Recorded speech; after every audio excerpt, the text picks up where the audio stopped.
Bueno, 8:34 minutos, 7:34 en las Islas Canarias y comenzamos nuestra tertulia de hoy. Don Rafael Nieto, ¿qué tal está usted? Encantado, don Luis, de esta nueva invitación. Este hombre es de lo más sonriente, me encanta. Hay que tratar por lo menos. Mal tiempo, buena cara, Claro. ¿no? Y tenemos un tiempo, bueno, el invierno más cálido y seco de los últimos años. Hay que fastidiarse con la EMET. Doña Isabel Pérez Moñino, ¿qué tal está usted? ¿Qué tal? Pues encantadísima de estar aquí. Espere, acérquese el micrófono. Aquí que si mejor, ¿no? Ahí. Encantadísima de estar aquí con vosotros. Vale, le voy a pedir a mi compañero que le suba un poquitito el micro. Doña Isabel, ¿tiene usted un evento, un acto en Getafe el día 22 de febrero que forma parte de Madrid Sur en Pie? ¿Qué demonios es Madrid Sur en Pie? Pues es la campaña que hemos impulsado desde Vox en Madrid para acercarnos a todos los barrios y a todos los municipios del sur de nuestra región, tan abandonados, tan castigados por las políticas de los partidos de siempre, por los traidores de la izquierda y por el Partido Popular, que desde hace muchos años decidió abandonar al sur de Madrid y que además juntos en Bruselas se dan la mano para impulsar esas políticas migratorias, estos políticos que viven alejados de estos barrios y de estos municipios y que están condenando a los vecinos de Parla, de Getafe, de Alcorcón, de Villaverde, de Usera, a convivir con ese multiculturalismo que defienden desde los sillones públicos y que está causando verdadero terror en las calles, en las comunidades de propietarios, donde empieza a haber narcopisos, donde empieza a haber problemas muy graves de ocupas y donde están empezando a ver los vecinos de toda la vida delitos en sus calles que antes no habían conocido. Entonces nosotros vamos a acercarnos a estos municipios, a estos vecinos, a escucharlos y vamos a plantear nuestras propuestas tanto en materia de vivienda como en materia de infraestructuras, como en materia de seguridad. Vamos a limpiar Madrid Sur de criminales, esto lo hemos dicho siempre y lo vamos a hacer cuando Vox llegue al gobierno en la Comunidad de Madrid. Y vamos a dotar de esperanza pues a esa España que madruga y ese sur de Madrid que también levanta nuestra región, aunque a veces sean invisibles para los políticos del sistema. Comentaba yo ayer pues las impresiones que me trasladaba una amiga que ha estado de apoderada en Aragón y le tocó en un barrio que era un bastión del Partido Socialista. Un barrio, pues el barrio de Torrero, tan de izquierda que lo llaman la República allí, o la República Independiente de Torrero. Es como si habláramos del pozo del tío Raimundo aquí en Madrid, donde tenemos, pues en fin, teníamos una tradición de activismo social, de izquierda, patatín patatán. Bueno, pues ya ha dejado de ser bastión del PSOE, está habiendo un trasvase brutal al partido, a Vox. Entiendo que esa campaña de Madrid Sur en Pie que ustedes han emprendido va dirigida pues precisamente para seguir absorbiendo voto de la izquierda en esos barrios que la izquierda ha abandonado, ¿no? Bueno, realmente esta campaña efectivamente es para acercarnos a estos barrios que han sido abandonados ya no solo por la izquierda traidora, ¿no?, que ha ido ahí a contar pues las chorradas de siempre, que si el cambio climático, que si las políticas climáticas, el fanatismo verde o han ido con la bandera de Palestina para intentar tapar los ojos a la gente y que no se dieran cuenta de los problemas que tienen en sus barrios y en sus municipios.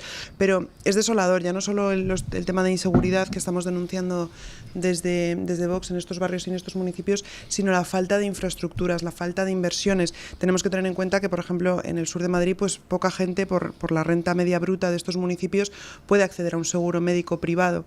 Entonces, se ven abocados a listas de espera en la sanidad pública. Tenemos que tener en cuenta que se está atendiendo en nuestra sanidad a 700.000 ilegales que están pasando por delante. 700.000 ¿en Madrid? Ilegales en Madrid en los últimos 3 años que se han atendido en nuestra sanidad pública y que están pasando por delante de esta España que madruga, de esta España que trabaja y que ve cómo pues las listas de espera han aumentado un 64% en Madrid, las listas de espera en sanidad y bueno, pues ante esto yo creo que tenemos que recuperar el sentido común, que es lo que estamos defendiendo desde Vox en nuestras campañas. Tenemos que recuperar, poner en el centro del debate público y del debate político y en la gestión, en este caso en la región de Madrid, pues los recursos públicos, ¿no? Y que nuestros centros de salud funcionen, que nuestras urgencias pues no estén totalmente colapsadas, que los jóvenes se puedan independizar en Madrid. Está habiendo ahora mismo un efecto expulsión del centro de Madrid. Se está expulsando a los jóvenes porque Ayuso ha decidido abolir el derecho a una vivienda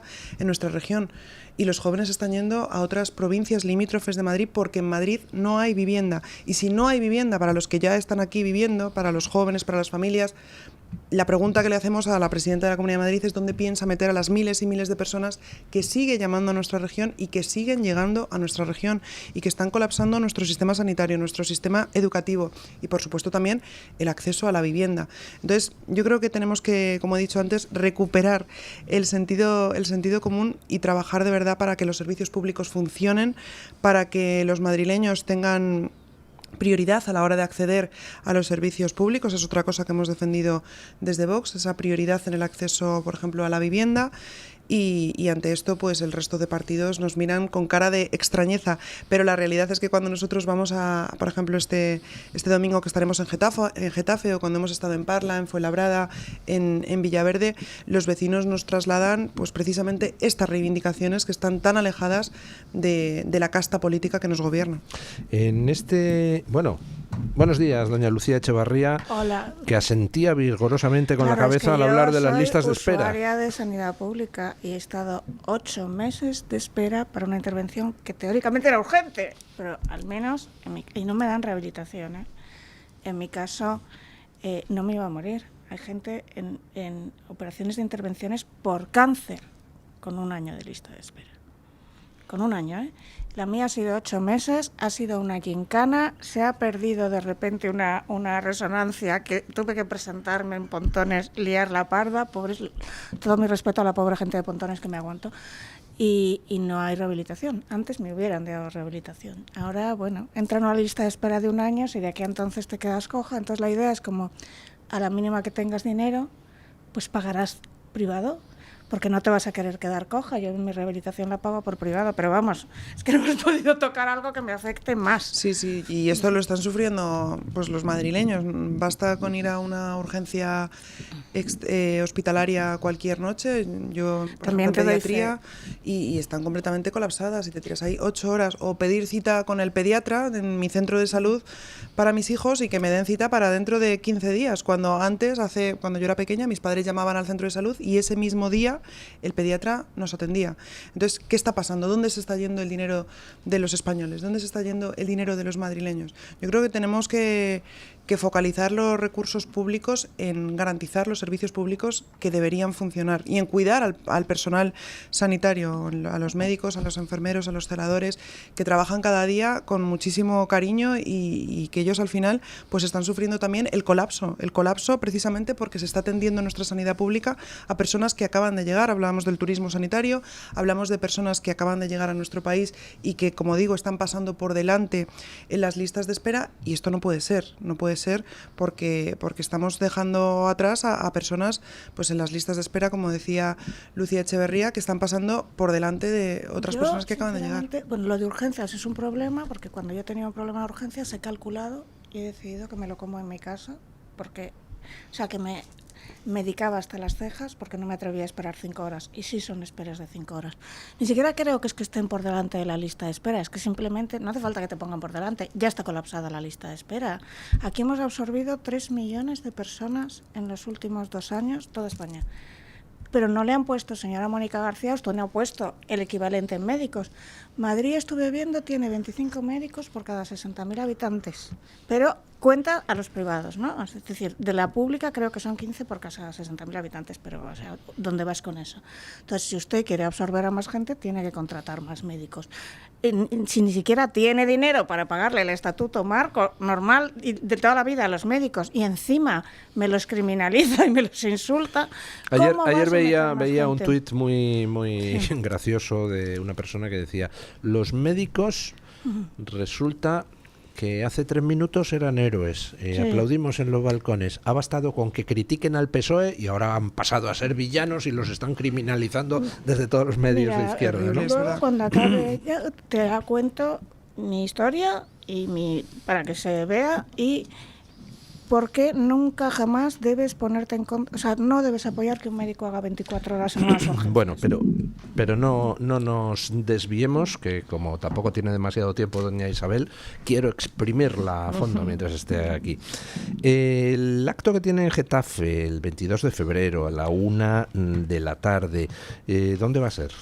Pues es en un centro que se llama El Hospitalillo, y además voy a ir acompañada de Jorge Buxadé, nuestro portavoz en el Parlamento Europeo, y de Samuel Vázquez, que es nuestro portavoz en materia de inmigración y seguridad, y además, por supuesto, también de nuestro portavoz en el Ayuntamiento de Getafe, que está dando una batalla crucial en un ayuntamiento gobernado por el Partido Fernández Socialista. Testa. Eso es, en un ayuntamiento gobernado por el Partido Socialista, donde pues Vox se ha erigido como la única oposición al socialismo desenfrenado de... Bueno, calle Hospital de San José 6 de Getafe, próximo 22 de febrero a la 1. Pero este no es el primer acto de Madrid Sur en Pie. Ustedes ya han hecho en algunas otras localidades del sur de Madrid algunos actos similares. ¿Qué recibimiento han tenido? ¿Qué impacto han tenido estos actos? Pues la verdad es que muy bien, hemos desbordado nuestras expectativas en el acto de presentación de la campaña de Madrid Sur en Pie en Aluche, que además era un día muy lluvioso.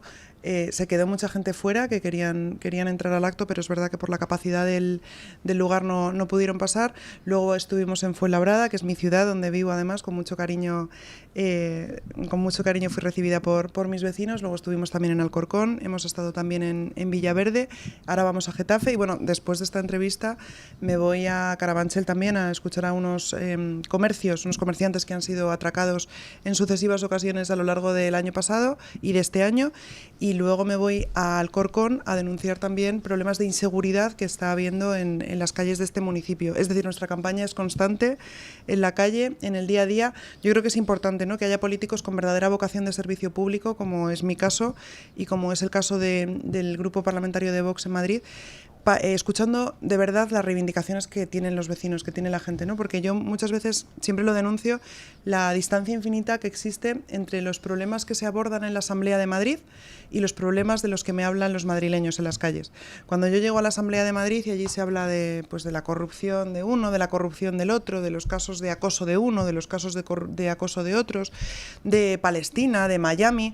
No se habla nunca de Madrid, no se habla nunca de lo que comentábamos de la sanidad pública, no se aborda los problemas, los políticos que gestionan no se remangan y se ponen a gestionar, no se habla de los problemas de inseguridad. Y cuando desde Vox llevamos estos problemas a la Asamblea de Madrid, nos miran todos los políticos raros, nos miran como diciendo, ¿estos de dónde vienen? ¿No? Son extraterrestres.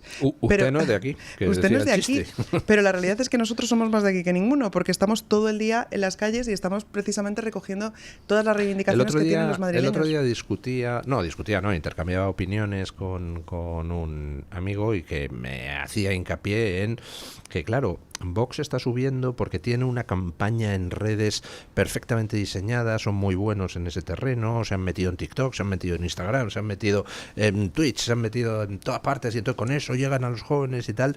Y yo le decía, sí, tienes razón, pero no te equivoques, hay otro factor que está influyendo igual o más, que es que en estos momentos, o sea, ahora mientras estamos usted y yo hablando, pues no sé cuántas mesas informativas tendrá Vox en todo el territorio nacional. 100, 200, los equipos de Vox salen salen a diario por todos sitios, que no es para entregar pulseritas de Vox, que también, no es para entregar propaganda de Vox, que también, sobre todo sirven para que la gente se acerque y les cuente los problemas. Es decir, esa labor de calle Vox la lleva haciendo hace un montón de años y al final tiene sus frutos. Y por ejemplo, en los análisis electorales que se han publicado estos días se ve cómo pues el hacerse campaña a pie, con Abascal recorriendo municipios de Extremadura, municipios de Aragón, por cierto, usted le ha acompañado en algunas de esas visitas, al final resulta que en esos sitios que visitas a pie, que hablas con la gente, que la escuchas sobre todo, es donde más sube Vox.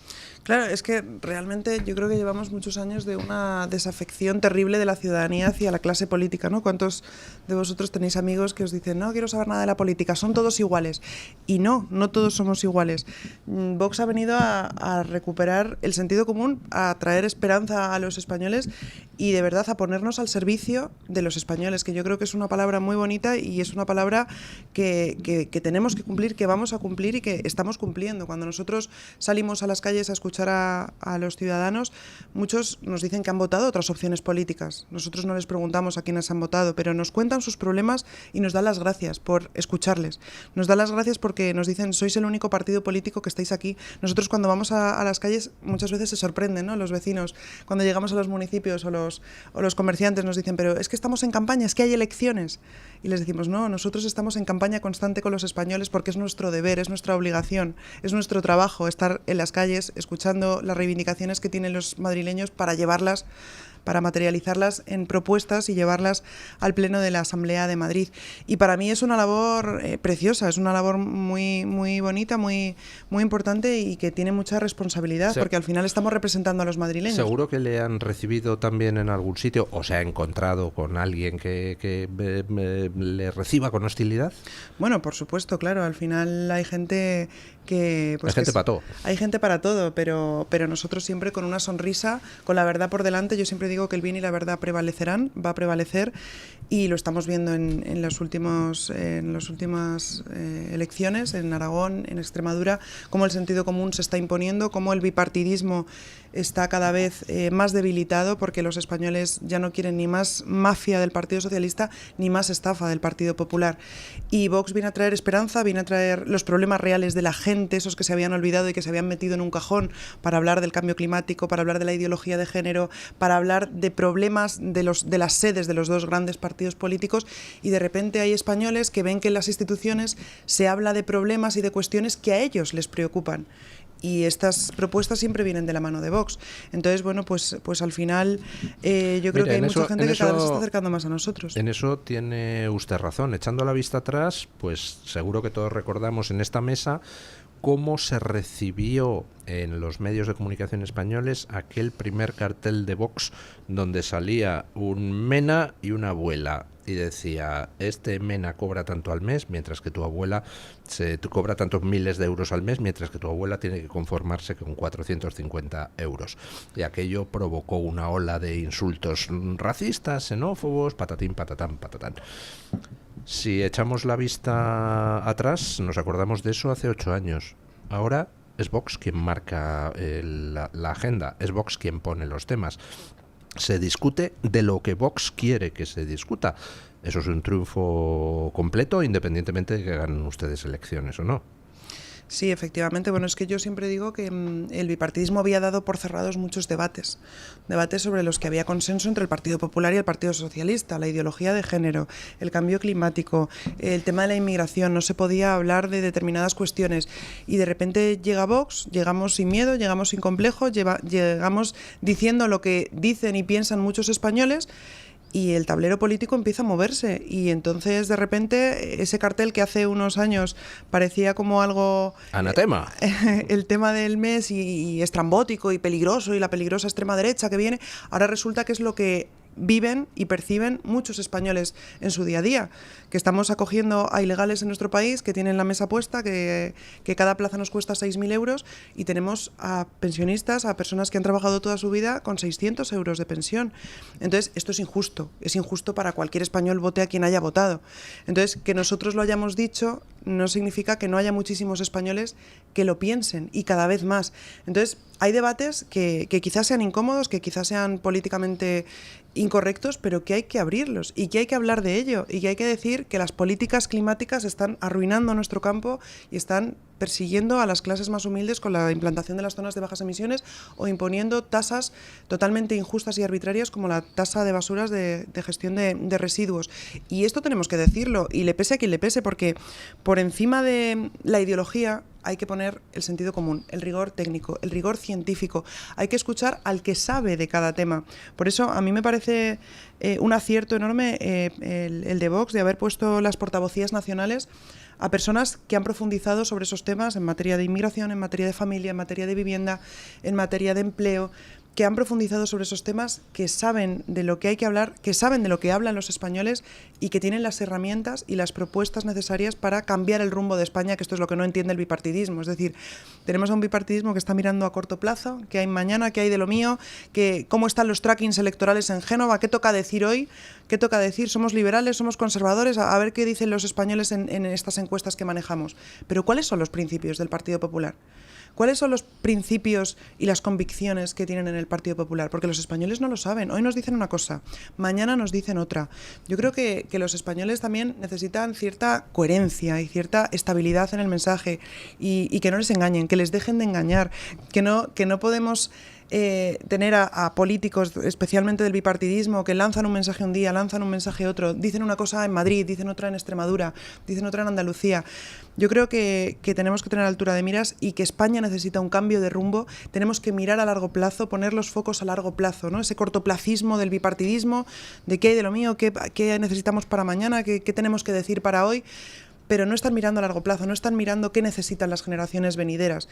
Por eso ese giro de discurso del Partido Popular ahora con el tema migratorio, arrastrándose detrás de las encuestas y arrastrándose detrás de Vox, demuestra una debilidad tremenda y demuestra que no tienen principios ni tienen convicciones. Lo único que tienen son trackings electorales y que si ahora los españoles están denunciando un problema que es la inmigración y la inseguridad en sus barrios como uno de los principales problemas y que Vox viene denunciando desde hace tiempo, ahora resulta que el Partido Popular quiere decir lo mismo que dice Vox. Pero sin embargo, de arrepentidos está lleno el reino de los cielos, bueno, doña Isabel, pero ¿no? el problema, don Luis, es que estaría muy bien el discurso si luego se correspondiera con las votaciones que hacen en los parlamentos, ¿no? Y yo, que soy portavoz en la Asamblea de Madrid, portavoz de Vox, pues claro, cuando veo al Partido Popular unirse a la extrema izquierda para tumbar las propuestas de Vox que llevamos, por ejemplo, para cerrar los centros de menas, para firmar los convenios de reagrupación de los supuestos menas con sus padres en sus países de origen, cuando llevamos la propuesta de prohibir el velo islámico en los colegios e institutos de la Comunidad de Madrid y el Partido Popular se une a la extrema izquierda para tumbar nuestras propuestas, o cuando vemos cómo la señora Ayuso aprueba, lo primero que hace este año, lo más urgente que ha hecho es aprobar el contrato de 37 millones de euros para acoger a 200 menas en nuestra región, pues es que las palabras no se corresponden con los hechos y eso se llama incoherencia. Y desde Vox lo vamos a señalar. Hablando de Madrid, hablando de trackings, ¿qué les dicen a ustedes sus trackings? Que seguro que los tendrán. ¿Qué va a pasar en Madrid? ¿En Madrid conserva el Partido Popular la mayoría absoluta o no? Bueno, nosotros trackings no tenemos. Nuestra mejor encuesta es La Calle y es cierto que hay ilusión, que hay ganas de cambio y que los madrileños, yo que estoy prácticamente todos los días en la calle, nos dicen que quieren un cambio, que no confían en los políticos de siempre, que los que nos han traído hasta aquí no pueden ser parte de la solución y que ya está bien de promesas vacías, ¿no? A todos se les llena la boca ahora hablando de vivienda, voy a construir vivienda, y cuando gestionan, pues la vivienda no está por ningún sitio. Y como digo, la mejor encuesta es La Calle y vamos a seguir trabajando. La tendencia de Vox es imparable, Vox ha llegado para quedarse. Hace unos meses en la Asamblea de Madrid decían que Vox iba a desaparecer, ¿no? El Partido Popular, el jefe de gabinete de la presidenta de la Comunidad de Madrid, decía que en Madrid Vox iba a desaparecer. Hoy ningún diputado del Partido Popular dice que Vox va a desaparecer. Vox ha llegado para quedarse y tienen que entender que el mensaje de Vox, que el trabajo de Vox, que las propuestas de Vox no se van a cambiar, que vamos a decir lo mismo hoy que el día antes de las elecciones y el día después de las elecciones.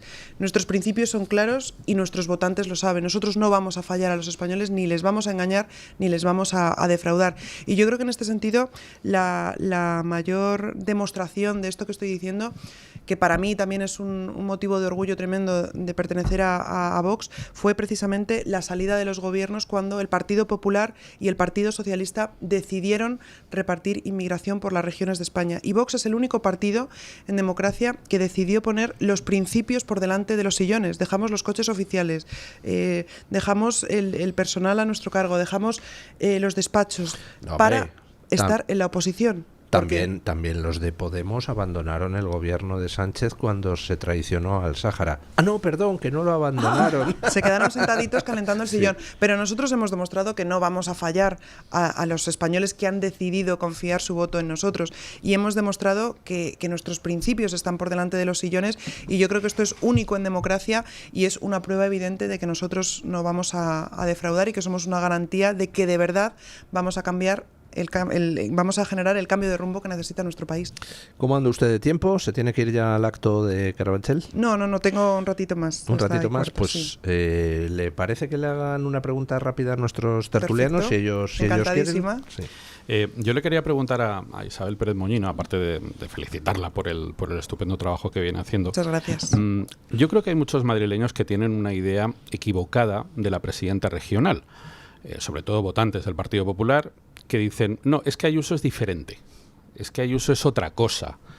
Y claro, yo a lo mejor en unas nacionales votaría a Vox, pero aquí en la Comunidad de Madrid me planteo votar a Ayuso porque ella no es como los demás, no es como Feijóo, sino que es diferente. Yo creo que sería muy ilustrativo, doña Isabel, que pudiéramos concretar lo más brevemente que pueda en qué votaciones exactamente de la Asamblea de Madrid ha mostrado Isabel Díaz Ayuso su verdadera cara en contra de los intereses concretos de los madrileños y digamos que en línea con el bipartidismo, que es al final a lo que juega en los grandes temas. No sé si eso se podría concretar. Sí, bueno, esto sería muy extenso porque al final han sido, absolutamente todas las iniciativas que ha llevado el grupo parlamentario de Vox a la Asamblea de Madrid han sido tumbadas, todas, por parte del Partido Popular, que, como digo, se une a la extrema izquierda para tumbar nuestras propuestas, haciendo un evidente cordón sanitario a un grupo parlamentario como es Vox y que representamos a muchos madrileños y cada vez más. A mí, pues especialmente me ha llamado la atención propuestas que hemos llevado a la Asamblea de Madrid, que muchas veces la señora Ayuso sale a hacer unas declaraciones. El otro día, por ejemplo, decía que hay que combatir el islamismo, lo dice ahora, que hay que combatir el islamismo en Europa y en España. Y claro, la pregunta que yo le hago es, ¿en Madrid cuándo hay que combatirlo? Porque cuando vemos, por ejemplo, los pliegos de contratación de los comedores escolares en los colegios de la Comunidad de Madrid, tienen más puntos aquellas empresas que garantizan un menú halal adaptado para la cultura islámica, ¿no? Y para la religión islámica. O, por ejemplo, como he dicho antes, cuando se unió a la extrema izquierda para tumbar una propuesta que es de puro sentido común, que es que las niñas y las adolescentes no entren en los colegios de nuestra Comunidad de Madrid con velo islámico, una herramienta política de sometimiento exclusivo de las mujeres. Y el Partido Popular se unió a la extrema izquierda, nos tachó de populistas, de que nuestras propuestas son inconstitucionales. Ahora el último bulo que está lanzando la señora Ayuso es decir que trabajo para Sánchez directamente. Entonces, pues es todo un sinsentido, pero lo que tienen que entender los madrileños y los españoles es que la señora Ayuso pertenece al Partido Popular. El Partido Popular abraza las mismas agendas ideológicas que abraza el Partido Socialista. El Partido Popular en Madrid tiene una dirección de igualdad, defiende las mismas políticas de género. Tenemos una ley trans, una ley de violencia de género en la Comunidad de Madrid. Y tenemos las mismas promesas electorales, por ejemplo, en materia de vivienda que hace Sánchez, y que luego no se materializan. En el año 2019, Ayuso prometió 25.000 viviendas en Madrid, de las cuales no ha ejecutado ni un 10%. Entonces, son las mismas promesas, el mismo gasto desenfrenado, gasto totalmente, partidas presupuestarias de dinero que se manda al norte de Marruecos en proyectos de cooperación exterior. Publicidad institucional, 27 millones de euros que destina el Gobierno de la Comunidad de Madrid para que los medios de comunicación hablen bien de la presidenta Ayuso y además pues muchas veces silencien lo que estamos defendiendo desde Vox. Entonces, al final es un aparato que lleva mantenido durante muchísimos años el Partido Popular en Madrid, un aparato de propaganda, un aparato que le funcionaba muy bien hasta que ha llegado Vox, porque yo creo que la realidad que están viviendo los barrios y los municipios y que solamente estamos señalando desde Vox, pues esa realidad ya no se tapa ni con millones y millones de euros que la presidenta quiera poner en publicidad institucional. Pero lo más relevante de todo, y para concluir y terminar la pregunta, y que tienen que entender y saber los madrileños, es que absolutamente todas las propuestas que Vox ha llevado al Pleno de la Asamblea de Madrid han sido tumbadas por el Partido Popular, que se ha dado la mano con la extrema izquierda. Doña Lucía. Ha dicho usted que Ayuso ha pagado 37 millones para Menas. ¿No dice ella que no tiene otra opción, que está atada de pies y manos y que le obligan desde el Gobierno central? ¿Es lo que yo entiendo? Bueno, la señora Ayuso es muy contundente cuando quiere contra Sánchez, ¿no? Y ella dice que incumple... ella dice que incumple determinadas leyes nacionales, como por ejemplo la ley de vivienda o ahora con la ley de objetores, que a nosotros nos parece bien. Pues le exigimos contundencia, nosotros le hemos exigido contundencia frente a Sánchez. Cuando se hizo el reparto de Menas por parte del señor Feijóo, del Partido Popular y el Partido Socialista, la señora Ayuso no dijo absolutamente nada. La señora Ayuso asumió ese reparto de inmigración ilegal y la señora Ayuso, lejos de indignarse, lejos de mostrar su oposición, si realmente lo pensara y realmente lo creyera, su oposición a este reparto de ilegales, pues al menos alzaría la voz frente a este reparto. Cuando nosotros le hemos pedido, por ejemplo, que le haga la prueba de edad a los supuestos menores extranjeros no acompañados, nos ha dicho que no. Cuando hemos pedido que se firmen esos convenios de reagrupación, que se puede hacer, artículo 35 de la Ley de Extranjería, las comunidades autónomas tienen la competencia para firmar esos convenios de reagrupación y reagrupar a estos supuestos menores con sus padres en sus países de origen, como se ha hecho, por cierto, en la Comunidad Valenciana, en Murcia y en Baleares, gracias a Vox, al apoyo a los presupuestos que condicionamos, pues la señora Ayuso nos dice que esto es inconstitucional. Entonces, ¿qué pasa en aquellas regiones donde el Partido Popular sí ha mostrado ese ánimo de intentar cambiar las cosas? Un pequeño apunte, la prueba de la muñeca no es fiable para nada.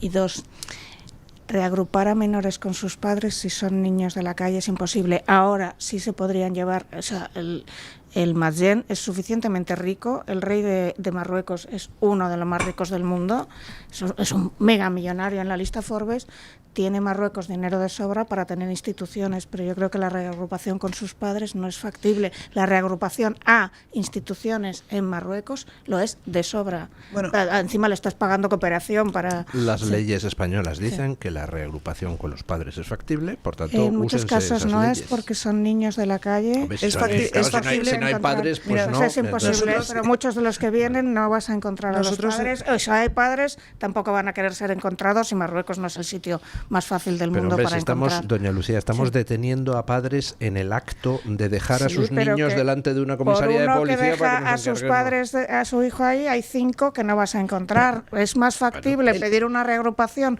a una institución islámica teniendo en cuenta que el Madjen es millonario, el Madjen es la corte que rodea, como sabes de sobra, a Mohamed, que pedir la reagrupación con los padres, en mi opinión. Bueno, herramientas hay, pero voluntad política en este caso por parte de Ayuso no hay. En cuanto a los convenios de reagrupación, es llamativo porque nosotros cuando hemos accedido a los informes de los servicios sociales de la Consejería, lo que sí que nos dicen es que tienen que hacer todo lo posible, tienen la obligación de hacer todo lo posible para que esos supuestos menas, que en realidad son hombres en edad militar, pues tengan contacto con sus familias. Es decir, la propia Consejería les dice a las trabajadoras sociales que tienen la obligación de que estos jóvenes mantengan el contacto con sus familias en sus países de origen. Tienen móvil, pueden hablar perfectamente, tienen pasaporte, saben perfectamente de dónde vienen, ni huyen de una guerra, ni son niños que se mueren de hambre, como nos dicen las políticas buenistas, que también, por cierto, nos lo dice el Partido Popular. Dice, esos niños y esas niñas, ¿no?, que huyen de una guerra. Niñas. Hemos hecho la pregunta a la Consejería y nos han dicho que no hay ninguna niña en la Comunidad de Madrid. ¿De qué guerra huyen? Ni en Marruecos ni en Argelia hay guerra. Y luego el ocultamiento y el silenciamiento por parte del Partido Popular de Madrid de lo que está pasando dentro de los centros de menas. Nadie alza la voz por estos trabajadores que están prestando sus servicios en los centros de menas, estas trabajadoras sociales que son acosadas, que son agredidas, que son vejadas día a día por estos supuestos menas que vienen con esta cultura, con esta ideología político-religiosa que es el islamismo y que dice que la mujer es inferior, que queda relegada a un segundo plano. ¿Qué pasa cuando estas trabajadoras sociales dan órdenes a estos supuestos menas en los centros de menas? ¿O qué pasa cuando hay cualquier altercado y llegan agentes de la Policía Nacional, mujeres? ¿Qué les dicen esos menas? Esto estaría bien. Que es la saturación. Es decir, tú no puedes tener un centro que estaba pensado para 100 personas y de repente tiene 500. No, y tampoco podemos ser la Casa del Mundo, el Hospital del Mundo, la Casa del Mundo con los recursos de los madrileños. Entonces hay que poner freno y ya por último termino diciendo que este sistema se ha convertido en un verdadero coladero, en un negocio en el que se están lucrando distintas ONGs en Madrid y en todas las regiones de España. Y lo que quiero decir, no hay ni una sola diferencia entre la política migratoria que está defendiendo en cuanto a la gestión de centros de menas la Comunidad de Madrid con Cataluña, por ejemplo, con el señor Illa. Ni una sola diferencia entre la política que defiende Ayuso y la política que defiende el señor Illa en materia de gestión de centros de menas. Doña Isabel, muchísimas gracias. La hemos exprimido quizá demasiado. Me están mirando mis compañeros diciendo que tenía que irse. Nada, no os preocupéis. Gracias por estar aquí. Hacemos una pausa publicitaria y seguimos con la tertulia. Además, hoy tengo temas que quiero tratar con doña Lucía en detalle. ¿A mí? ¿Cuál? 9 y 11 minutos, 8 y 11 en las Islas Canarias. Aprovechando que tengo aquí a doña Lucía, quería comentar algo que he dado en las noticias esta mañana.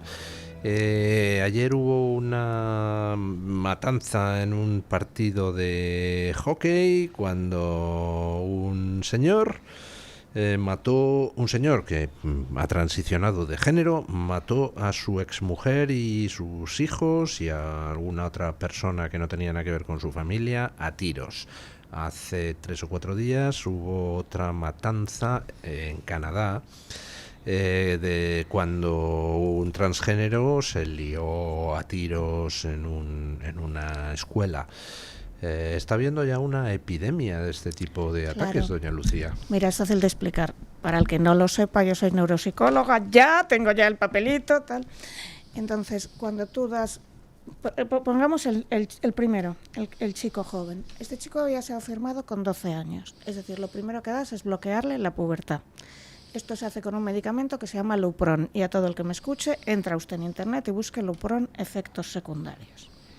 Este es el bloqueador de pubertad. Por ejemplo, si tú te quisieras hacer ahora mujer, tenemos que bloquearte tu testosterona y luego aportarte estrógeno. Primero te bloqueamos la testosterona, pero esto quiere decir que te bloquean un eje que se llama HPA, hipotálamo, pituitaria y adrenal, porque no es que tu sistema hormonal funcione por sí solo. El cerebro es holístico, lo que tocas, lo tocas todo. Entonces vas a tocar la amígdala y el hipotálamo, que son los centros de control de decisión. Es decir, vas a crear una gordísima. Luego le vas a meter estrógeno. Entonces, tus neuroreceptores no están preparados para recibir, o sea, todos tenemos estrógeno y testosterona, ¿vale? Pero no están preparados, tú eres un hombre, tu cerebro lo sabe y no está preparado. Entonces estás jugando a una cosa experimental a ver qué pasa. Eso lo han jugado con un niño, que han inducido un brote psicótico.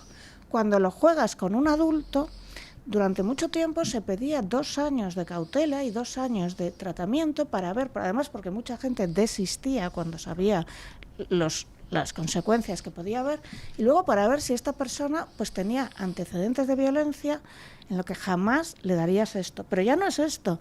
Aquí, en España, en Madrid, en la calle Cabeza, por ejemplo, a mí me contó un psiquiatra que ya se iba, que le llegaba gente con un clarísimo trastorno límite de personalidad y que en el momento en que ese chico diga es que yo soy trans, el psiquiatra está obligado a firmarlo y a firmar que le vas a dar esta medicación.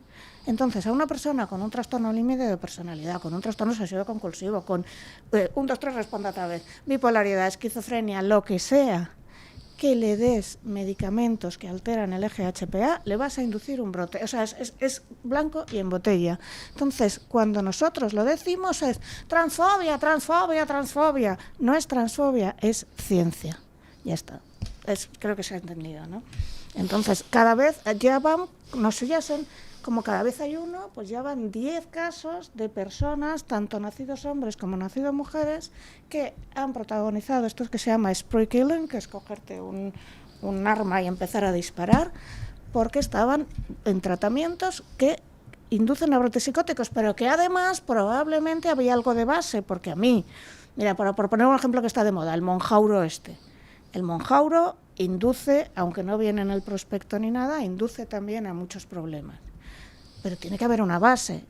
Pues hombre, en principio tú no le deberías dar monjauro a un bipolar, por si acaso, ya se le está dando. El problema con las industrias farmacéuticas es las industrias farmacéuticas ganan muchísimo dinero. Y fíjate, estabas hablando de Epstein, qué casualidad que en los papeles de Epstein sale toda esta industria, porque la industria de los niños transgénero es una pedazo de industria. ¿Por qué? Porque si tú le alteras a un niño a los 12 años su sistema hormonal, esa persona va a ser drogodependiente de por vida. Toda la vida va a necesitar hormonas sintéticas porque le has impedido. Imagínate 200 euros o $200 al mes el resto de tu vida.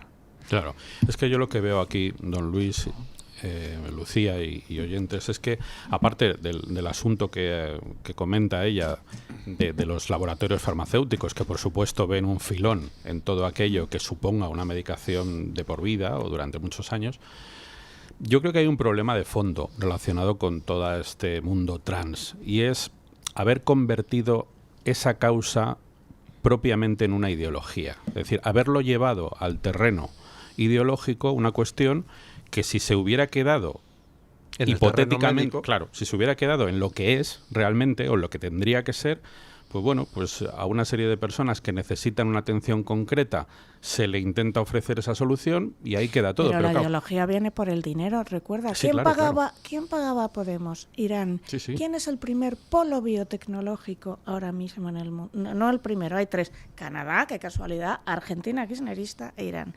Claro. ¿Sabes quién va a vender esas hormonas y el componente básico, el componente que sea para hacer esos compuestos, pues irán a Canadá y Argentina. ¡Qué casualidad! ¿A dónde se pasaban el día viajando y recibiendo dinero de forma más o menos directa e indirecta Podemos? ¿Quién fue los que más movieron esta historia? La ideología no se suele crear por sí sola.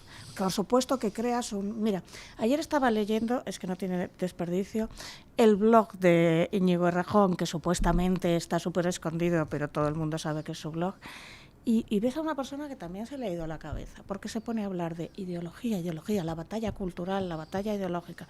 Obviamente tienes a doña Isabel aquí que te dice... Al señor que vive en Carabanchel le importa no poder pagar la luz y que le han ocupado la casa en el segundo piso, porque recordemos que no solo al inquilino le hundes la vida. A mí, en mi edificio, ocuparon el segundo y no te quiero contar las que pasamos. Todos los demás que viven... automáticamente hunden el precio de esas casas, automáticamente hunden las zonas comunes, automáticamente inseguridad en el portal... Una inseguridad brutal. Entonces, mientras esta gente habla del sexo de los ángeles, nunca mejor dicho en este caso, pues se les va la pinza diciendo tenemos que dar la batalla ideológica y cultural, pero ¿qué crees que le importa? O sea, la izquierda tradicionalmente estaba para defender el derecho del trabajador, no el sexo de los ángeles. Cuando se les va la pinza, se les va por algo. Pero la ideología siempre tiene que ver con el dinero y con quién te está pagando para que defiendas esta ideología. Es que es de cajón. Entonces, vuelvo a repetir que usted estaba hablando en privado de los papeles de Epstein. En los papeles de Epstein se habla mucho de esto, porque era el gran próximo negocio de Epstein. Era este. Hombre, hay excelsos biólogos, algunos de los cuales, pues algunos medios de comunicación españoles le han publicado tribunas muy publicitadas, que trabajaba con el tema de trans de niños y que estaba financiado por Epstein. ¿Quién, por ejemplo? Es que esto yo no he querido ver mucho los papeles porque las cuestiones de abuso infantil me hacen sufrir mucho. Los he mirado por encima y ha llegado un momento que... ¿A quién te estás refiriendo? Por ejemplo, uno que sale mucho en los papeles de Epstein, Trivers. Ah, vale. Pero es un súper negocio, es un negocio y luego, claro... atrae a mucho pedófilo porque sexualizar a un niño, pues obviamente blanco y en botella, ¿sabes? Se mezcla ahí una cuestión multifactorial que es muy oscura y que ya te he dicho, yo no he querido mirar porque no lo soporto. Bueno, pues Trivers tiene algún mensaje de Epstein donde le dice estamos empezando a experimentar con niños de 3 años. Pero si ya lo están haciendo... Dice, no estamos yo no tengo muy claro el hacer esto, pero bueno, vamos a ver qué sale. En Canadá Dices, y en Estados Unidos, si tu hijo de 3 años dice que es trans, imagínate, o sea, mi hija también decía que ella era... cada día era una cosa, pero normalmente Hello Kitty. Si mi hija dice que es Hello Kitty, venga, por favor. Pero entonces, en Canadá y en Estados Unidos, en multitud de sitios, si el niño llega y dice soy una niña, hay que afirmarle. ¿Pero por qué? O sea, ¿qué chaladismo es este? Hoy mismo estamos viendo un vídeo que se lo había grabado una de las que trabajaban en la guardería a escondidas para moverlo, en el que llegaba alguien y le decía, mirad, este es menganito, un muñequito, no es un chico ni una chica, es no binario. Y se lo estaba diciendo a niños de 2-3 años de, ¿por qué no es un niño ni una niña? Because they are, porque no son ellos son no binarios. Pero ¿usted qué está contando? Pues este adoctrinamiento... Hay que recordar, cuando yo te cuento las cosas yo las vivo, no solo me han ocupado el segundo del edificio. Mi hija recibió estas charlas y a mí me lo ocultaron. Es decir, yo no tenía ni idea de que mi hija le estaban diciendo que su madre era una transfoba, entre otras cosas, o que si se levantaba una mañana y decidía ser un chico, era un chico. Gente de 11, 12, 13, 14 años, que todos en la adolescencia es un momento de grandes cambios, tanto hormonales como personales. Todos hemos tenido algún tipo de confusión. Le vas a decir, no, verás, nena, si no quieres tener relaciones con otras personas, o te gusta mucho jugar al fútbol, o es que no te gusta maquillarte, ya está, puedes ser un chico. Bueno, hemos tenido, cambiando de tema, don Rafael, hemos tenido un episodio pues realmente dantesco en el Centro Reina Sofía hace un par de días. Resulta que se ha denunciado que 3 turistas israelíes mayores, una de ellas superviviente del Holocausto, estaban visitando el Centro Reina Sofía y, como hacen tantos turistas, llevando la bandera de su país que en este caso era Israel. Entonces las empezaron a insultar en el centro, en el Museo Reina Sofía, algún imbécil que estuviera también de visita, y en vez de reducir al imbécil, ponerle en la calle y presentar una denuncia ante la policía por odio, por nazi, van y cogen y expulsan a las 3 turistas israelíes. Sí, además hay un vídeo. Alguien grabó el vídeo, bueno, es decir, las señoras iban normalmente vas con una banderita que lleva a tu grupo, y las señoras eran señoras mayores y llevaban una estrella de David. Y se ve al señor que les echa porque bueno, igual te corresponde hacerlo y hay formas de decirlo y hay formas de ser amable. Hiper paternalista, bueno, yo espero que les denuncien, ¿sabes? Pero esto se enmarca en una política, en una deriva cultural muy de extrema izquierda del Reina Sofía, que todo es exposición queer, exposición queer, todo el día con la exposición queer, y con el arte no tiene por qué tener ideología, pero con una deriva ideológica determinada. Que esto haya llegado al nivel de que el señor que estaba en seguridad no tenga... Porque igual, mira, si tú me lo explicas bien y dices, estaba intentando proteger a las señoras, no supe qué hacer, las acompañé a otro sitio, pero no, es que ya le han grabado, no hay excusa posible. Hay un señor súper desagradable echando a 3 señoras, no hay otra. Entonces, ¿cómo ha permeado esto hasta que ya el guardia de seguridad también absorbe esta idea de que si llevas una bandera de Israel ya te pueden echar de un sitio? Bueno, pues porque ¿sabes? yo creo que el problema no es ni del guardia de seguridad ni tampoco exclusivamente de un museo, sino que esto efectivamente son horas y horas y días y años de campaña ideológica permanente en todos los medios de comunicación subvencionados por la progresía, que son prácticamente todos, pues ahondando en la idea de que los malos de la película en Oriente Medio son los israelíes y los pobrecitos buenos que Son solamente Hamas. reciben agresiones son los palestinos y todo lo que ello implica, ¿no? Y al final pues se concreta en un suceso como este, que sería simplemente lamentable si fuera eso, un suceso aislado, pero el problema es que se enmarca en una campaña que es permanente de acoso y derribo de todo lo que suponga la causa israelí y de una exaltación neurótica, diría yo, del tema palestino. Vamos a ponerlo en contexto. Ahora mismo en Irán está habiendo una masacre, la mayor masacre del siglo XX y XXI, que se sepa. Entonces, el otro día aparece en el Benidorm Fest, pagado por tus impuestos y los míos, 4 millones, una señora que en el pecho se había tatuado la bandera de Palestina. No tengo ningún problema, tatúate la de Irán al lado. Yo sé que los palestinos son víctimas aquí tanto de Hamas como de otras cosas, es decir, de un conflicto en el que les pilla a la población civil por medio. Pero tú puedes apoyar a la población civil palestina, no a Hamas. Claro. Y de apoyar a Hamas es apoyar a Irán, que es una teocracia sangrienta, la más sangrienta quizá ahora mismo que hay en el mundo, ¿no? Pues que los apoya el gobierno de España, Lucía. Una huelga médica donde los sindicatos no van, ¿vale? Entonces voy a contar una historia. Yo conté en el programa de Iker Jiménez que los sindicatos habían organizado, porque yo estaba sentada en mi barrio con un colega y llegan todos los de comisiones obreras, se sientan y empiezan a hablar de las acciones que iban a hacer en la Vuelta Ciclista a España y que las estaban organizando. Llaman desde comisiones obreras y exigen a Iker que se retracte. Iker se retracta, pero yo no me retracto. Yo estaba dispuesta a ir a juicio porque como estaba con más gente, tenía un montón de gente dispuesta a decir que estaba conmigo y que lo oyeron. Pero es que empezó a llegar un montón de personas del programa, de los oyentes del programa, diciendo, no, es que a nosotros nos han mandado convocatorias para este acto. Entonces tenemos unos sindicatos que también pagan mis impuestos, que a los médicos no les apoyan, a los médicos que te tienen que salvar la vida, que me tienen que salvar la vida a ti y a mí, que tú esperas que tengas una urgencia, que de repente mañana tengas un accidente y que alguien te vaya a abrir la cabeza después de 20 horas sin dormir. Venga, ¿de qué estamos hablando? Bueno, y criminalizando a los médicos y llamándoles de todo. A ver, es que si empiezo no paro, pero bueno, que luego hablamos de los médicos. La cuestión es que los sindicatos pagados por tus impuestos están defendiendo no la causa palestina, a Hamas y a Irán, porque yo la causa palestina la entiendo perfectamente, la causa civil palestina, pero metes un caballo de Troya, que es lo que hacen siempre. Me meto en un caballo de Troya en el feminismo, me cargo el feminismo tradicional para meter lo que me da la gana.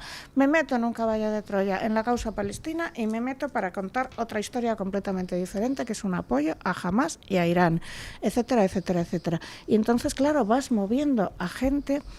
Mira, cuando a mí me pegaban por la calle, que me pegaron 4 veces, por eso entiendo cómo se crea que de repente le echen a estas señoras. Tú vas moviendo una idea, y entonces cualquier persona con un problema mental en ese momento de necesidad de pertenencia, de proyección, estoy cabreada con mi madre, pues lo voy a soltar aquí. Te ve a ti en la calle y tú eres su blanco. Puedo ser yo, puede ser Vito Quiles, puede ser Macarena Lona, puede ser Iván Espinosa de los Monteros, puede ser unas señoras que iban con una banderita. A mí lo más aterrador, de verdad, aunque tú no lo creas, me parece ese guardia de seguridad que está tan adoctrinado como que igual se está jugando su puesto y tiene que sacarlas, puede ser, pero podía haber sido amable. Cuando ves el vídeo, señora, no sé qué. Bueno, espero de verdad que le localicen y que le demande a alguien. Supongo que Acción y Comunicación ya está preparado para esto. ACOM ya va a presentar la demanda contra el Museo Reina Sofía. Pero el museo y el guardia, porque el guardia tiene una responsabilidad individual. El guardia debe pensar que él se va a ir de rositas, ¿sabes? Yo también demandaría al guardia, porque hay la mínima empatía que tiene que tener alguien que supuestamente te va a proteger. Oiga, lo siento, perdone, yo cumplo órdenes, ¿sabes? No tratar a señoras mayores, además, como si fueran apestadas. Bueno, pausa publicitaria y continuamos.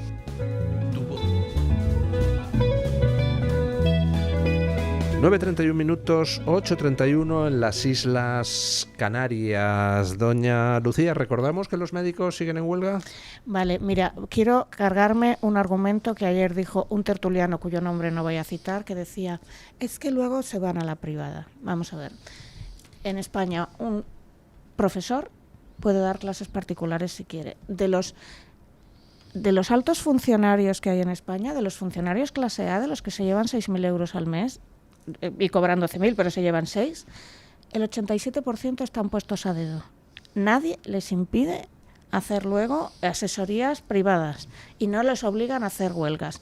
¿Qué argumento es que alguien pueda trabajar también en la privada para impedirte tener derechos?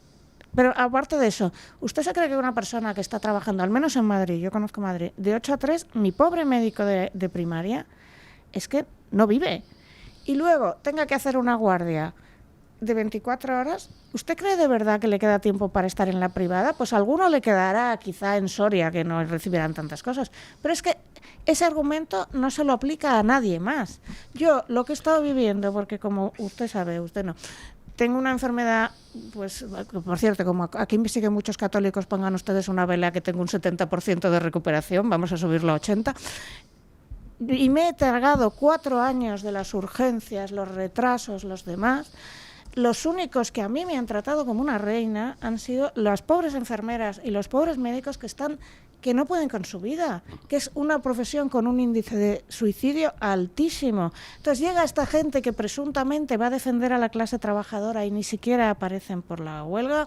Llega esta gente que presuntamente va a defender a la clase trabajadora y les criminaliza en cuanto no le bailan el agua a su amiga. O sea, la presunta izquierda, esta neoizquierda, cada día da más lecciones de miserabilidad y rastrerismo moral. Y rastrerismo moral. Pero estos, yo cuando escucho a una que decía, cuyo nombre no podemos citar, es que yo soy superior moralmente, tú lo que eres es una psicópata, querida. Yo no veo otra opción. Y digo psicópata como diagnóstico clínico, ¿sabes? O sea, pero bueno, lo quiero decir porque yo llevo 4 años en sanidad privada, digo pública, y ahora me están mandando a la privada por la rehabilitación. Ese es el truco. Mira, si puedes, vete a la privada, porque no podemos con todo. Y evidentemente, si tú has metido a 3 millones de personas y no has puesto más médicos, es obvio que se va a colapsar. No hace falta ser Epstein. Digo Epstein, quería decir Einstein. Pero hablando de Epstein, la verdad es que están saliendo infinidad de datos y estamos empezando ya a entrar en la segunda hornada, más interesante que en la primera. En la primera, pues todo el mundo, en todos los países, ha entrado en la base de datos, a ver, gente conocida de mi país, quién sale, y se ha producido una cascada de dimisiones. Pongamos, 20 y tantas personas han tenido que dimitir en distintos países. 8 de ellas ocupaban cargos políticos. De los 8, salvo una que no tenía afiliación política, pero ocupaba un cargo dependiente de la ONU, los otros 7, pues uno había empezado en el Partido Comunista, en su Eslovaquia natal, y los otros eran del Partido Laborista, Partido Laborista inglés, Partido Laborista sueco, Partido Laborista noruego, Partido Demócrata americano. Es decir, todos ellos del lado progre. Vamos con la segunda hornada, interesantísima. Están empezando a caer los financieros, los millonarios, los empresarios, gente que había tenido una relación de amistad con Epstein a lo largo de los años, no necesariamente vinculada a ningún tema de explotación sexual de menores, pero sí por relación estrecha de carácter financiero y en algunos casos delictivo en el sentido de tráfico de información privilegiada. Epstein tenía una red que le informaba de las cosas antes de que pudiera pasar. Mañana va a haber un rescate de 500.000 millones en Europa. Epstein tenía la información 24 horas antes. El discurso del primer ministro inglés ante el Parlamento. Epstein tenía el texto 24 horas antes. Todo eso, saben ustedes, la cantidad de dinero que te permite hacer especulando en bolsa y en bonos, etcétera, etcétera, etcétera. Bueno, pues gente así. Y están empezando a caer uno tras otro. Y bueno, pues alguno de los casos es muy llamativo, como por ejemplo, pues Tom Pritzker, el hasta ahora presidente ejecutivo de Hoteles Hyatt, que es primo del gobernador de Illinois, el demócrata J.B. Pritzker, primo de la que fue consejera de comercio de Obama, Penny Pritzker. Ha caído también la que fue la consejera legal de la Casa Blanca, es decir, la equivalente al abogado principal del Estado, bajo el gobierno de Obama, Catherine Ruemer, enormemente amiga con Epstein, que se repartió con Epstein una comisión de millones y millones de dólares por ayudar a una de la familia Rothschild a resolver sus problemas con el gobierno americano, sus problemas de Hacienda en época de Obama. Bueno, todo un tejemaneje donde todo tipo de gente, un subconjunto de la cual era además depravada, pues se repartían los dineros, hacían negocio, etcétera, etcétera. No minusvalores lo de la depravación. ¿Por qué te crees que Sánchez viene de un imperio de saunas? ¿Por qué te crees que ya se va sabiendo que en ese imperio de saunas iba pues mucha gente de mucho, que yo lo he dicho siempre, en la parte de arriba, y que no era precisamente un secreto para nadie? Es decir, que no era un sitio que estaba oculto, que era que es un edificio de no sé cuántos una pisos. sauna gay donde no solo se traficaba con drogas, sino que había menores, etcétera. Sí, que había chaperos brasileños, sobre todo, en lo que yo recuerdo. Bueno, pues porque luego te guardas esa información y te sirve para chantajear. ¿Por qué te crees que un financiero se hace una isla y empieza a llevar a gente en sitios donde estaba camarizado todo? Todo había cámaras, porque luego si necesito saber el rescate de no sé qué, llamo a mi amigo el príncipe Andrés, que obviamente me va a pasar cierta información, y quien dice el príncipe Andrés dice cualquiera, porque ya sabe lo que tengo yo. Entonces va lo uno con lo otro, consigues información de un lado a base de chantajear con lo que sea. Por eso alguien que viene de unas saunas puede entrar a ciertos niveles, y por eso alguien que tiene una isla privada en la que te pone a chicas de 15 años puede conseguir acceder a una información privilegiada. Lo uno sin lo otro no existe. Pero sí, te digo que yo no he querido ver más porque me dan ganas de vomitar cuando leo cosas así. Yo estoy bastante de acuerdo con Lucía. Yo creo que hay una conexión evidente en todo este asunto que es básicamente satánico. Es decir, aquí cualquiera que quiera ver las garras del maligno las encuentra muy fácilmente. Y claro que hay un hilo conductor que pasa por el poder, que pasa también por la depravación, por vicios que tienen que ver, pues eso, con el hastío vital, en definitiva con la inmoralidad. Es decir, parte de los dirigentes del mundo de hoy toman medidas que son inmorales. Pueden estar apoyadas por toda la gente que usted quiera y pueden ser todos los demócratas que usted se invente, pero son objetivamente inmorales, son contrarias a la naturaleza de las cosas, al bien, a la belleza y a la justicia. Y esto existe, y la prueba de que existe es que ya empieza a haber gobiernos diferentes en todo el mundo y empieza a haber partidos que no es que pongan ideología, lo que ponen es el sentido común. Entonces hemos tenido aquí a una representante de ello. Cuando tú empiezas a hablar del sentido común, de lo que las cosas son por encima de la ideología, pues eso cala. Sorprendentemente, porque estamos en un mundo donde parece que eso es viejo y antiguo, pero no. Resulta que hay chicos de 18 y de 20 años que dicen, hombre, hay un señor que me está diciendo la verdad. Desde la filosofía y la religión. Yo le voy a hablar desde la ciencia. Cuando hay alguien psicopático, esto es un alga parásita, tiende a atraer a lo que se llama complementarios, entonces, y tiende a expulsar a los que no. Cuando tienes a una persona tremendamente psicopática, que no solo es Epstein, que Epstein es el chivo expiatorio, que ahí había mucha más gente integrada, pues vas a atraer a una serie de personas y vas a ir creando una red. Sí, pero... En el caso de Sánchez yo creo que se ve clarísimamente, es decir, el cabezón, Coldo, la hermana, el hermano, la mujer, Javier Hidalgo, ¿cómo se llama? Espera. Surav, Popoli, Basili. Es decir, vas creando una red que va a ir creando esto y va a ir expulsando a otras personas. Pero esto también te lo explica la ciencia. Obviamente son dos explicaciones alternativas, pero no hace falta plantearlo ni siquiera en términos del bien y el mal y la justicia. Pero conviene dejar claro que dentro de la inmensa red de contactos que tenía Epstein, no todos participaban de su depravación, ni todos estaban chantajeados. Hay simplemente gente que lo que hacía era negocio. Dice, este tío sabe mucho, yo le paso yo le paso información y hacemos negocios al borde de la legalidad o más allá de la legalidad y tal. Para que consigas determinada información tienes que tener una red de chantaje, eso es así. Sí, claro, que era lo que tenía Epstein, efectivamente. Lo que tenía Epstein, lo que al parecer tenía Sánchez, lo que suele suceder, ¿no? Porque si no... A ver, que hayamos llegado a la vergüenza tremenda de que nuestro presidente sea un señor que viene de un emporio, porque no era una sola sauna, es que eran muchas, dedicado a la explotación y a la trata, es que no hay otra forma de decirlo, y que en el fondo lo supiéramos todos, porque yo también lo sabía. Quiero decir, cuando él salió y se dijo, es que es el nuero de Sabiniano, y Sabiniano era el de la sauna Down, que yo no sabía que se llamaba Down, era la sauna.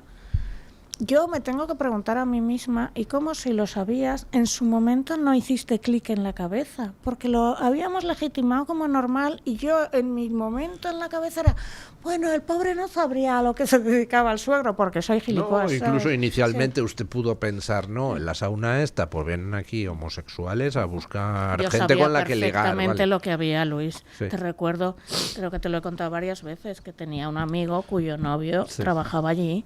Y sabíamos de sobra que esto solo se dedicaba a esto, pero no te digo yo, te digo que todo, o sea, que esto estaba en San Bernardo y sigue estando, que no es que tenías un sitio escondido en un pueblo. Todo Madrid, que se dice. Todo el Madrid que se moviera por allí. Mira, los sitios se llamaban Morocco, Balijay, el Gui, ¿sabes? Uh-huh. Y entonces todos estos sitios eran zonas gays y cuando acababan en el Morocco a las tantas de la mañana, que cerraba a las 6, 7, el que se había metido y no había pillado, lo lógico es que se fuera andando a la sauna. Entonces era imposible no saber lo que se movía allí. Y que en la sauna no era una sauna de convivialidad y alegría, sino una sauna de compra, se sabía. Yo lo de los menores no lo tenía tan claro. Pues a eso me refiero, que una cosa es que fuera de compra, y ahí ya entraríamos en el debate de si la prostitución debe estar tolerada o no. El proxenetismo, otra cosa distinta el proxenetismo, llevarte dinero de alguien que tiene que dedicarse a eso por la razón que sea y a ver cómo digo esto sin que me caiga una demanda. Todo el mundo sabía que allí se movía una sustancia blanca estupefaciente que era la que manejaba y que incluso atraían a estos chicos porque se la daban gratis. Al que yo conozco, este chico iba porque estaba enganchado. Entonces no iba por el dinero, su novia ya tenía dinero, iba para conseguir. ¿Sabes? Era un sitio muy sórdido, como por otra parte hay millones en Madrid de ese tipo, ¿vale? Tanto de hombres como de mujeres. Todo lo que es el gran negocio del proxenetismo no lo llamamos prostitución, porque si yo decido en un acuerdo privado hacer lo que quiera, eso es problema mío, pero lo que es manejar siempre está ligado al tráfico de esa sustancia blanca y de otras para tener a la gente pillada. Y también porque el que va a tener ese tipo de relación, normalmente se tiene que desinhibir. Vamos con los otros negocios de la familia Sánchez. Están saliendo informaciones en el Confidencial y en el Español. Las informaciones del Confidencial apuntan directamente al adjunto a la Secretaría de Organización del Partido Socialista, Borja Cabezón, que al parecer pues habría utilizado los servicios de ese despacho Numaria que servía para que tanta gente, en fin, pues pagara a Hacienda lo mínimo imprescindible y si era posible nada, pues nada. Y hay todo un entramado de sociedades al parecer vinculadas a Borja Cabezón.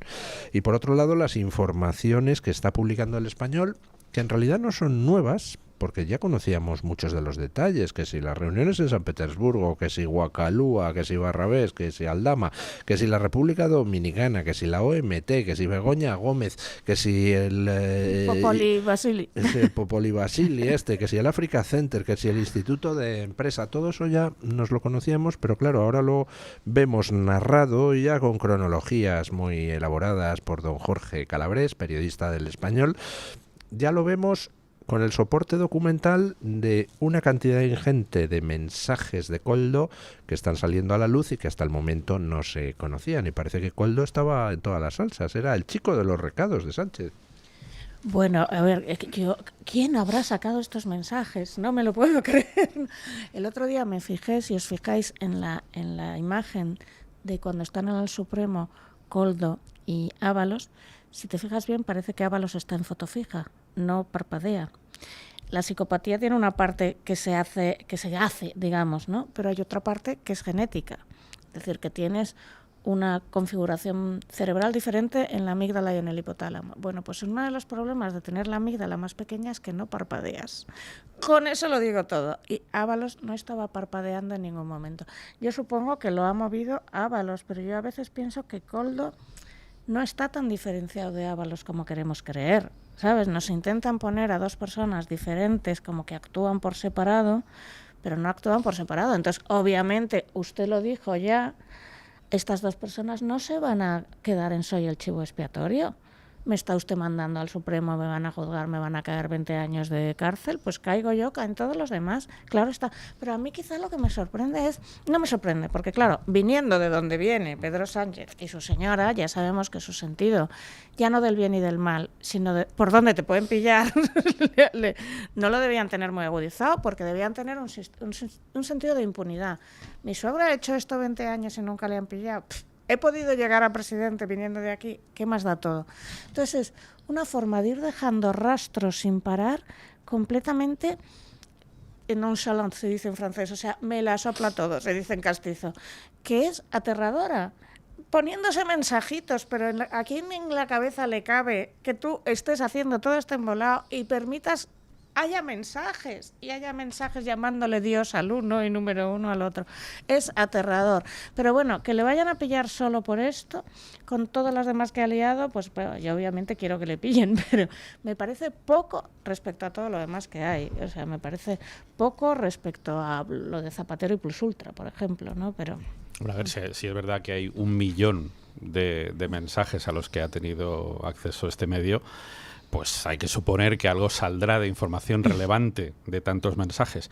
Y en todo caso, pues estamos ante una prueba más de que el nivel ya de degradación de este gobierno, si estuviéramos en tiempos normales, se podría decir, vamos, de hecho, hace unas décadas esto, por supuesto, que era materia más que suficiente para que un gobierno cayera.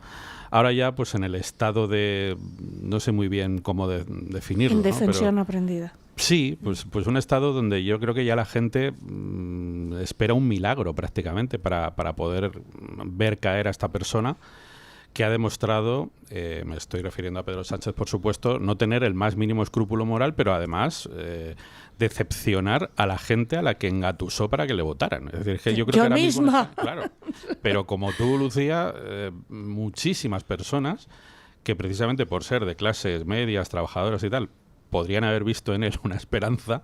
Recordemos sus palabras cuando estaba en la oposición, con nosotros entrará el aire fresco por las ventanas de la democracia y cursiladas parecidas, y al final pues está siendo el gobierno más corrupto de la historia de España, con mucha diferencia. Con mucha. Pero yo siempre he dicho, no es solo él, él es la cara visible. Sí. Ahí hay un entramado muy grande.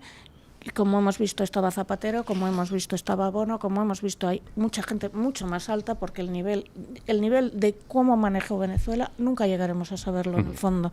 Ya pactarán para que esto no se sepa. Pero esto no es solo este señor, esto es... de hecho, Irán, Venezuela, China, poderes que van metiendo caballos de Troya para desestabilizar democracias, que es lo que es. Y entonces van metiendo a gente con sus chaladismos de venga una ley trans, venga lo que sea, para ir desestabilizando. Y vuelvo a repetir que nos parece más fácil focalizarlo todo en Sánchez porque somos humanos y nos parece más fácil ir contra una persona. Pero en realidad esto es un entramado tan grande que costará años dejarlo. Y lo peor es que están haciendo como los kirchneristas. Los kirchneristas, cuando vieron que ya no podían contra Milei, porque lo sabían, pero claro, iban mintiendo en las encuestas, igual que mienten estos, entonces decidieron, pues hundimos todo, que es lo que hicieron el último año de este señor Alberto Chalao, que no me acuerdo ni cómo se apellidaba, sí, ni ganas que me tengo. Fue de, otro señor que era también adicto, también un degenerado, también un chalao, pero bueno, me la sopla todo completamente. Pues aquí lo mismo.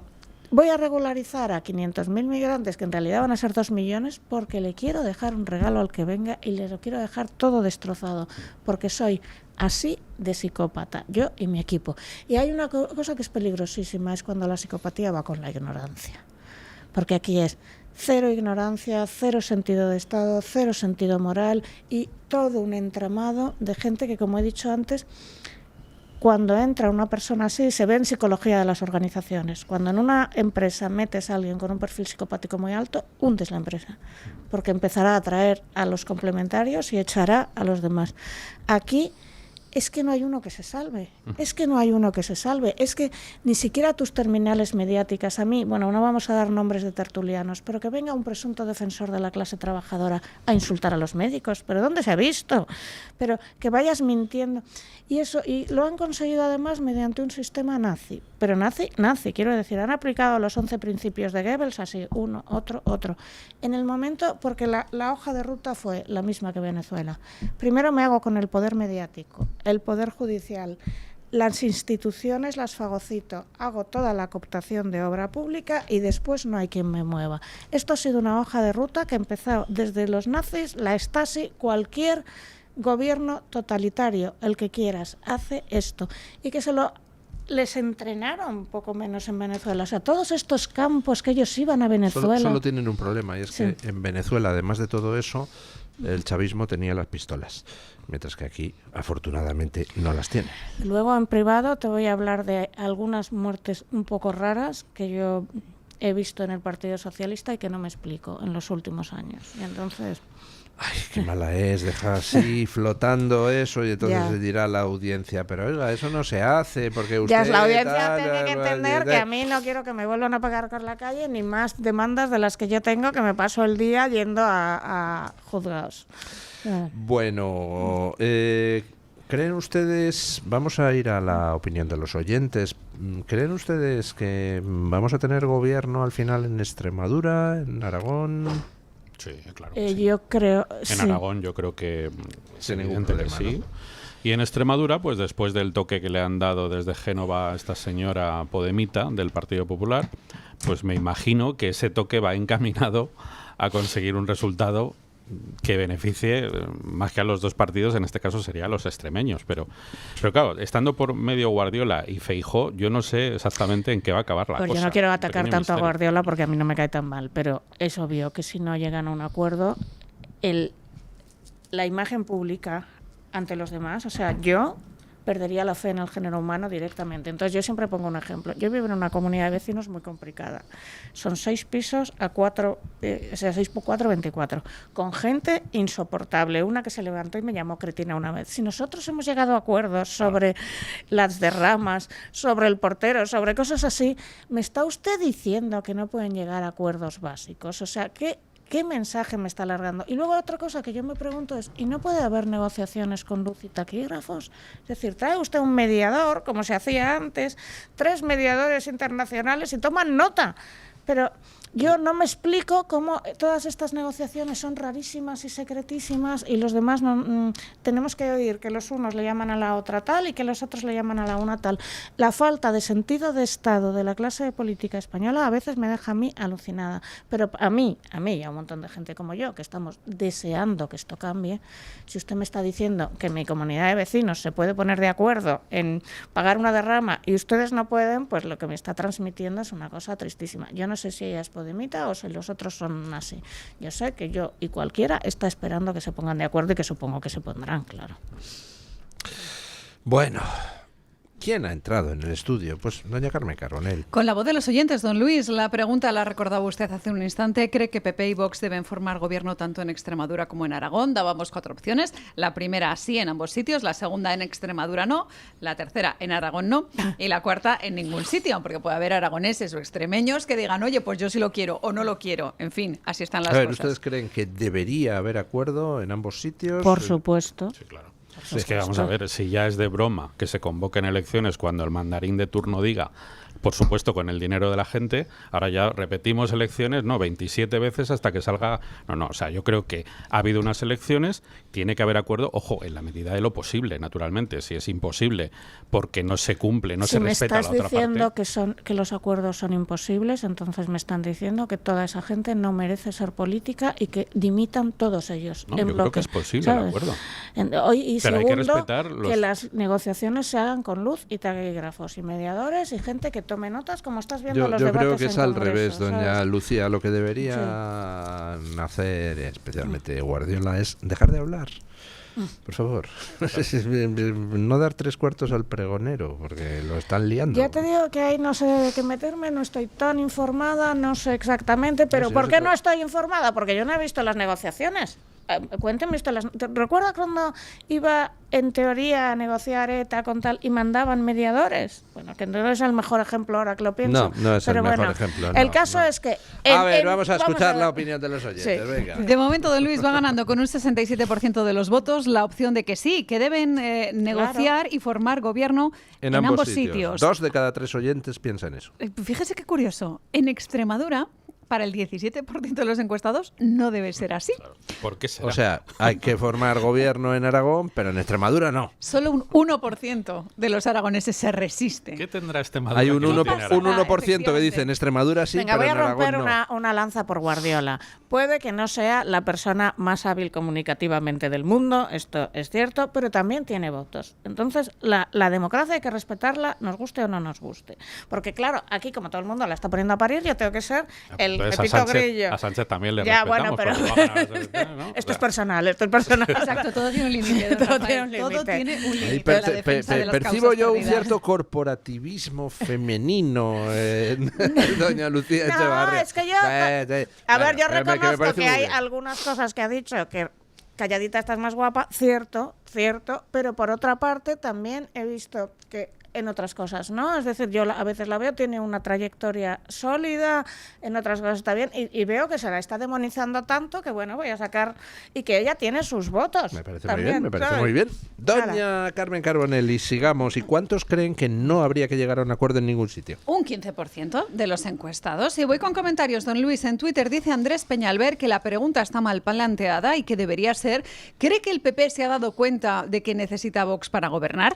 Yo, Andrés, le diría que esta es otra buena pregunta que podemos también lanzar a la audiencia. Realmente, si el Partido Popular es consciente de lo importante que es Vox en Aragón y en Extremadura. Jesús de Burgos en Twitter dice, no deben formar gobierno, solo facilitarlo con su apoyo, pero desde el exterior para no quemarse y demostrar que son necesarios para aprobar cosas y ser finalmente ellos los protagonistas. A mí esto me parecería una estrategia muy inteligente, es cierto. De hecho, dice Jesús de Burgos que con esta medida ellos conseguirían ser los protagonistas cada vez que haya que aprobar algo. Necesitarían los votos concretos de Vox. En las publicaciones de YouTube, María Rosa Morcillo, 4519, dice que aunque son dos partidos muy diferentes, tienen que ponerse de acuerdo porque es la única forma de poder echar al ocupa de la Moncloa.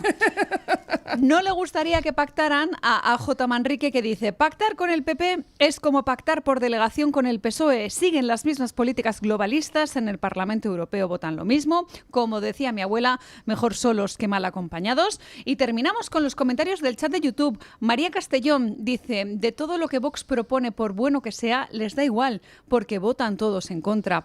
Tony Montana 3444 dice que deben pactar si el PP abandona las políticas woke y la Agenda 2030. Y termino con un comentario de Joaquina Rodríguez Menéndez, que dice: el problema es que el PP no es de fiar, te la pueden jugar en cualquier momento, y esto no sería Detecto la primera un vez. leve sesgo ideológico en los comentarios. No me explico por qué. No me explico por qué. A mí me gustaría Pero bueno, que- hay gente a la que hay que Pero de todas formas explicarle me que sorprende- me la sorprende- democracia implica pactar tu comunidad de vecinos, implica pactar un matrimonio, implica pactar una familia, implica pactar. Pues claro que sí, Yo- además se pacta... sí. Yo no en- me llevo bien además con la se mitad de mi negocia- familia, por no decir todo. se Pues negocia bueno, entre también aparezco distintos. en Navidad, ¿sabes? Precisamente porque Sí. opinan distinto, hace falta negociar. Si opinaran igual, pues no haría Claro, falta, ¿no? claro. Bueno, creo que es el momento de ir despidiendo nuestra tertulia. Pero antes de ello, despedimos a nuestros tertulianos. Don Rafael Nieto, ¿qué tal está usted? Muchas Digo, gracias. ¿qué tal está usted? No, he muchísimas pasado gracias muy por haber estado aquí. Muchas gracias, don Luis. Doña Lucía Echevarría, Déjeme muchísimas pedirle un gracias. favor, déjeme usted. Sé que hay muchos católicos aquí, si usted no es católico también lo puede hacer. Tengo un 70% de posibilidades de recuperación, quiero subirlas. Si hoy usted me pone una vela o piensa en mí o reza o lo que Yo sea... voy a rezar el Santo Rosario por pues Lucía perfecto. Echevarría. Oye, pues yo te lo agradecería mucho, porque ya veo que mi última esperanza es recurrir a esto, lo digo en serio. Claro que sí. 8 meses de puñetera lista de espera para una cosa que... Ya está, vamos a dejarlo aquí. ¡Hala! Ánimo. Bueno, pues ayuden ustedes a doña Lucía Que no les cuesta Echevarría, nada. ténganla presente. Vale, en manifestación sus al oraciones. universo también, lo que ustedes quieran. Una oración pues ayuda mucho. Gracias, doña Lucía Bueno, Echevarría, gracias, muchas don gracias. Rafael Nieto, gracias, doña Carmen Carbonell, por habernos traído la opinión de los oyentes. Un placer, don Luis. Como siempre, me llama mucho la atención el resultado, en el sentido de que hay gente que no sé si votará PP, votará Vox, pero que dice que hay que alcanzar un acuerdo en Aragón, pero no en Extremadura. Habrá Creo que ver qué creo- pasa con creo que Nolasco, alguien- con Óscar Fernández y sobre todo con los parteners. Es Creo que también que- hay que tener que una María cuenta. Guardiola. Óscar Fernández es un candidato al que se le ha hecho un perfil muy bajo porque la campaña estaba siempre Abascal, con lo cual hay una parte mala y una parte buena, que es que no se le demoniza tanto. A Guardiola se la ve mucho más, con lo cual le da más pie a soltar tonterías que no debería haber soltado, quizá, pero también es una persona que se le ha visto más. Yo es que intento salvar una lanza porque veo que aquí alguien tiene que ponerse al otro lado. Me parece muy bien, doña Lucía. Para eso la traemos, para Se la que traemos rompa usted para una que sea lanza. la pitufita entre los pitufos, la voz discordante. Bueno, gracias a los tres, gracias a los oyentes que han participado en la pregunta, y ponemos punto final a la tertulia con nuestro amigo don Paco Linares, que hoy recuerda aquello de pienso, luego existo. Queridísimo amigo Luis del Pino, apreciado equipo y audiencia. Una de las frases más famosas de la filosofía occidental, acuñada por el filósofo francés René Descartes, es pienso, luego existo. En latín, cogito ergo sum. Este aparente y sencillo pensamiento es fruto de una profunda reflexión de Descartes. Si yo no existo, no puedo pensar. Esta premisa marca el principio de la filosofía moderna y representa la búsqueda de la verdad, de la certeza absoluta e indudable. He dado alguna vueltecilla por el mundo, muy pocas, y me apasiona lo más ínfimo, lo más pequeño y la inmensidad de un universo imposible de imaginar, como tampoco me puedo imaginar la eternidad. Exijo, por tanto, respeto a partir de esa verdad. Pienso, luego existo. Y creo que esa verdad tan rotunda me obliga a respetar al que comparta o no esas ideas. Idea que es de todos. No entiendo al fanático que es capaz de hacer daño a otro ser humano por cuestiones tan futiles, tan inanes, como quien sin perjudicar piensa de distinta manera, de distinta forma. Mañana miércoles de ceniza empieza un camino de reflexión y austeridad. Mañana comienza la Cuaresma en Occidente, bueno, en todo el mundo, tanto para los católicos como para cualquier ser humano, por el motivo de tomar conciencia de nuestra existencia, sacrificar, compartir algo de lo que tenemos, no de lo que nos sobra, sino de lo que nos falta, seremos más capaces de empatizar con quien por no tener no tiene ni siquiera quien le escuche. Puedo hablar de naciones, pero voy a hablar de tradiciones y de la Iglesia Católica. La Cuaresma es un tiempo de gracia, un camino que no recorremos jamás solos, sino acompañados por la Iglesia entera, que ora y camina unida hacia la vida nueva que Dios promete. La Cuaresma es un tiempo de preparación que invita a detenerse y mirar hacia adentro. No se trata solo de prácticas externas o de renuncias visibles, sino de un camino interior que busca ordenar la vida, recuperar lo esencial y volver a Dios, al prójimo, al próximo, con un corazón más libre, más abierto. Preparémonos para seguir viviendo. Mañana, más y mejor. Punto final.